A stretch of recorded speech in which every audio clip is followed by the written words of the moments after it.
Ka-Express, may bagong usapan na naman sa NBA radar, and this time, nakatutok ang spotlight sa Miami Heat. At bakit?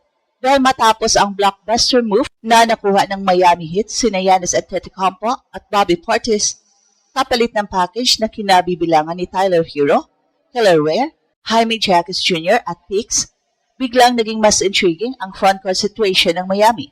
May Bam Adebayo na, may Giannis pa, may Portis pa. Pero dahil nawala si Kelly Ware, may tanong ngayon, sino ang magiging long, developmental, low-post big man na pwedeng i-explore sa dulo ng roster? At yan pumapasok ang pangalan ni Kai Sotto. Linawin natin, wala pang official Heat signing o confirmed offer para kay Kai. Pero kung fit ang pag-uusapan, may dahilan kung bakit pwedeng maging interesting ang ideyang ito. Si Kai ay 7'3", may passing touch, may rebounding, may rim protection, at sa Japan B-League, productive siya bilang pro big. Hindi siya kailangang maging star agad. Ang role na hinahanap dito, insurance big, practice body, chilling project, at possible exhibitant type opportunity kung may team na gustong sumugal sa size at upside.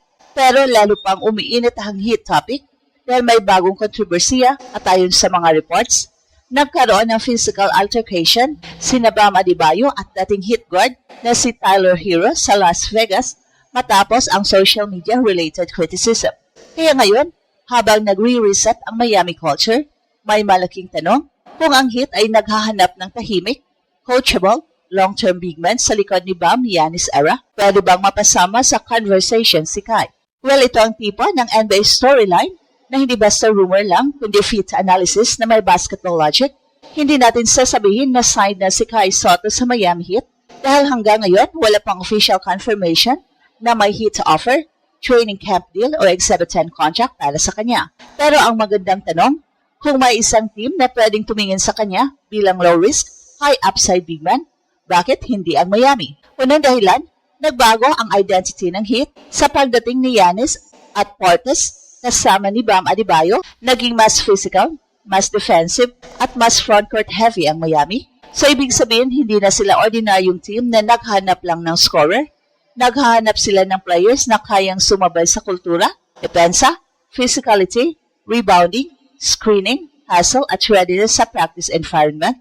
At dito pwedeng pumasok si Kai bilang developmental big. Tingnan natin ang role. Hindi kailangan ni Kai na agawin ang minuto ni Bam. Hindi kailangan ni Kai na maging kapalit ni Giannis. Ang mas realistic, pwede siya maging exercise sa training camp, G-League stash o exhibitant candidate kung gusto ng Miami ng 7'3" big man na may international experience.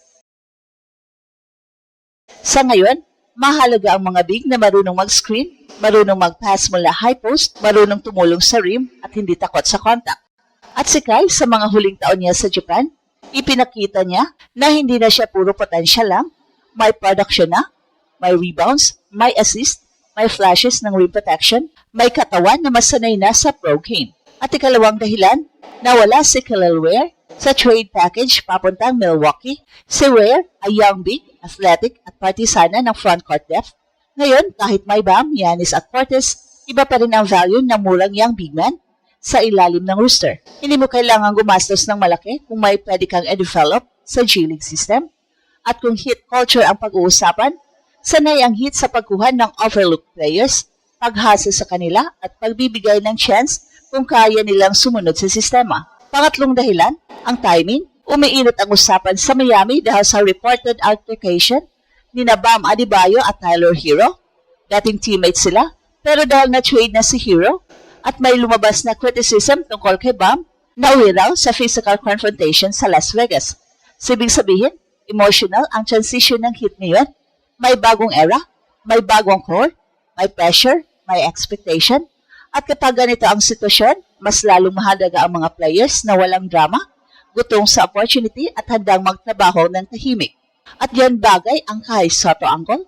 Siya yung player na hindi kailangan ng spotlight para maging useful. Kung bibigyan ng chance, ang kailangan niyang ipakita ay simple, protect the rim, rebound, run the floor, communicate the defense.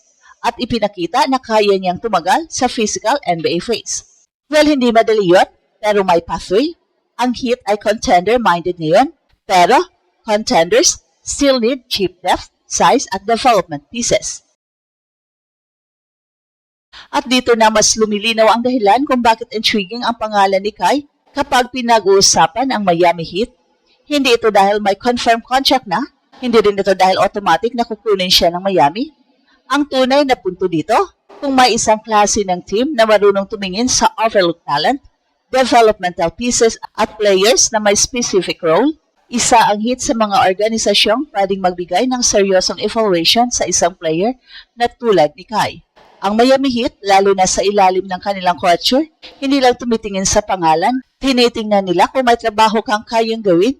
Kaya kung si Kai ang pag-usapan, hindi dapat ang tanong ay, kaya ba niya maging star agad sa NBA? Ang mas tamang tanong, may NBA skill ba siyang pwedeng gamitin sa limited role? At dito may sagot, size, meron, height, elite, passing touch, meron, rebounding, pinakita na niya sa Japan, rim presence, may flashes, professional experience, meron na rin, dahil hindi na siya bata na puro hype lang.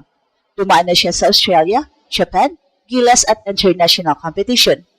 At kung ilalagay mo si Kai sa Heat system, ang pinaka-realistic role niya ay hindi starter, hindi rin immediate backup kay Bam Adebayo. Ang mas realistic ay training camp big, G-League project, emergency depth at Exhibit 10 candidate kung sakaling maghanap ang Miami ng murang 7-3 frontcourt insurance. At sa NBA ngayon, mahalaga ang insurance big kapag may injury, foul trouble, back-to-back games at physical matchups, minsan kailangan mo ng isang matangkad na kayang magbigay ng ibang look sa practice at sa developmental setup. At mas lalong interesting ito dahil nawala sa Miami si Kelly Ware sa trade package. Si Ware ay young big na may athletic upside. Kapag nawala ang kanyang klaseng prospect, natural na maghanap ang team ng ibang paraan para maglagay ng size sa ilalim ng roster. Hindi ibig sabihin si Kai agad ang sagot, pero ibig sabihin may logical opening para pag-usapan ang type ng player na pwedeng i-evaluate. At si Kai bilang 7'3" na may international pro production, pasok sa conversation bilang low-risk developmental option. Ngayon, idagdag pa natin ang drama sa paligid ng Miami, ang reported physical altercation ni Bam Adebayo at Tyler Hero sa Las Vegas ay hindi maliit na balita. Dati silang court teammates, matagal silang magkasama sa Heat, pero matapos ma-trade si Hero at lumabas ang tensyon, biglang naging emotional ang separation. Para sa Miami, ito ay simbolo ng bagong era. Wala na ang dating core, may bagong identity, may bagong pressure, may Giannis na, may Bam pa rin, may Portis, at kapag ganito kalaki ang pagbabago sa locker room, mas kailangan ng team ng players na tahimik, coachable, walang drama at gutom sa opportunity.